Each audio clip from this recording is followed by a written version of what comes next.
we're making a coffee table with a combination of woodworking and casting. We're gonna cast a tabletop out of this awesome material called Jesmonite. I don't know how that went.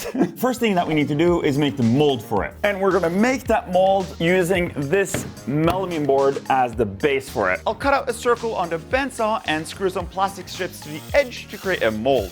I want something similar to this. A really big and shallow angle at the bottom of the table because it makes the tabletop seem a lot thinner than it actually is. The way I think I'll be able to achieve that is with automotive clay. If you heat it up to 50 degrees, it becomes pretty soft. And now I can use this stuff to form that chamfer all the way around the inside here. And when it cools down again to room temperature, I can scrape it off and make sure that it's nice and smooth.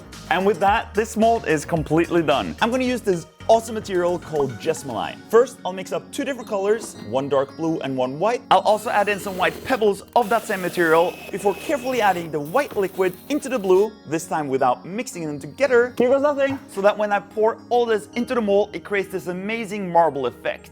This whole thing seems so hardened up. Time to see if this will actually come apart from the base here.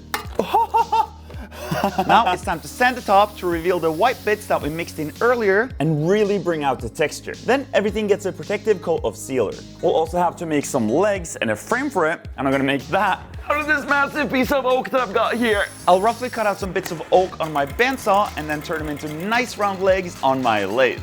Cut them to length, use my mill to create some flat spots for the connecting pieces, and then everything gets assembled together to create the base for this table. I've given the whole thing a nice protective coat of oil, and it's now finally time to see if both pieces actually fit together. Whoa! Look at that! And considering this is the first time I've ever cast anything this big, I'm really happy with the way this has turned out.